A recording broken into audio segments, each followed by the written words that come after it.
Pernah nggak sih kamu ngerasa capek banget sama semua tuntutan hidup modern? Nah, hari ini kita bakal ngebahas sebuah ide yang sebenarnya revolusioner, hidup sederhana. Yuk, kita cari tahu bareng-bareng gimana caranya punya lebih sedikit itu justru bisa ngasih kita jauh lebih banyak. Lebih banyak waktu, dan pastinya kebahagiaan. Coba jujur deh, waktu dengar kata hidup sederhana, apa sih yang pertama kali kebayang di pikiran kamu? Sesuatu yang flat dan ngebosenin, atau justru sebuah kebebasan yang menarik banget? Coba direnungin sebentar, karena jawaban kamu itu bakal jadi kunci buat memahami obrolan kita selanjutnya. Percaya atau enggak, ide ini tuh udah ada dari zaman filsuf kuno loh.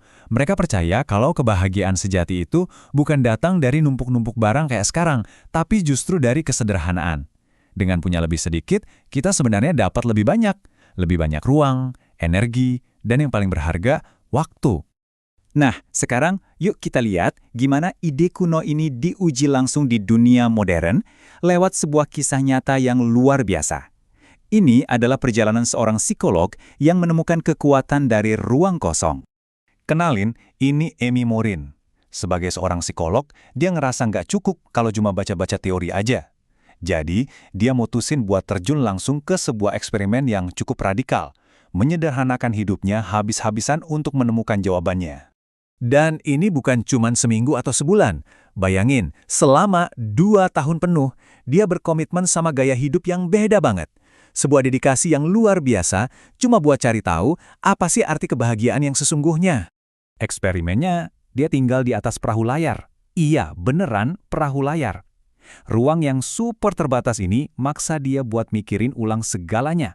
Apa yang bener-bener dia butuhin buat bahagia, dan apa yang ternyata cuma jadi beban. Terus, apa hasil dari petualangannya selama 2 tahun itu? Satu penemuan besar. Kita semua butuh ruang. Tapi ruang yang dia maksud bukan cuma sekedar ruangan kosong di rumah kita ya. Dia ngebaginya jadi 3 jenis ruang yang super penting. Pertama, ruang fisik. Ya, ini lingkungan di sekitar kita. Kedua, ruang mental. Kejernihan pikiran kita dari segala macam sampah pikiran.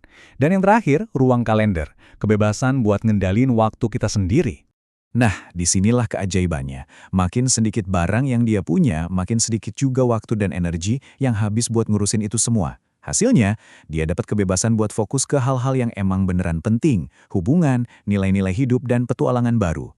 Gimana? Terinspirasi sama ceritanya Amy? Keren kan? Nah, sekarang yuk kita ubah inspirasi itu jadi aksi. Ini dia panduan 5 langkah buat mulai menciptakan ruang dalam hidup kamu mulai dari hari ini juga. Oke, langkah pertama kita mulai dari yang paling kelihatan dan bisa langsung kita sentuh, lingkungan fisik kita. Betul, kita mulai dengan beresin rumah dan menciptakan ruang fisik yang lega. Kenapa ini penting banget? Karena pikiran kita itu cerminan dari lingkungan kita. Ruang yang bersih itu secara harfiah menciptakan pikiran yang lebih jernih, ngasih kita energi dan fokus. Coba deh bayangin betapa entengnya hidup pas beban buat ngurus barang-barang nggak penting itu hilang. Oke, bagian luar udah beres, sekarang waktunya kita bersih-bersih di dalam. Langkah kedua, membersihkan kekacauan di pikiran kita dan menciptakan ruang mental. Ini artinya kita harus sadar betul pikiran mana yang boleh numpang di kepala kita. Coba deh lepasin kebiasaan meratapi masa lalu atau penyesalan. Terus gantinya apa? Coba isi dengan rasa syukur, luangin waktu buat bener-bener rileks, dan latih diri buat ngobrol sama diri sendiri secara realistis dan positif. Sekarang, langkah ketiga, dan jujur aja ini mungkin yang paling berat buat banyak dari kita. Ini soal hubungan kita sama orang lain, menciptakan ruang sosial yang sehat. Kuncinya cuma satu, batasan yang sehat. Belajar buat berani bilang nggak dengan sopan, tapi tegas. Kelilingi diri kamu sama orang-orang yang bikin kamu jadi lebih baik, dan dengan bijak, kasih jarak sama mereka yang justru narik kamu ke bawah. Dengan gitu, kamu menciptakan ruang untuk hubungan yang lebih tulus. Langkah keempat ini ngebahas akar masalahnya nih, akar dari sebagian besar barang-barang yang numpuk di rumah kita, yaitu keuangan. Karena cara kita ngelola uang itu nentuin seberapa banyak barang yang akhirnya menuhin rumah. Strateginya simple, tapi efeknya luar biasa. Bikin anggaran dan tentuin tujuan pengeluaran yang jelas.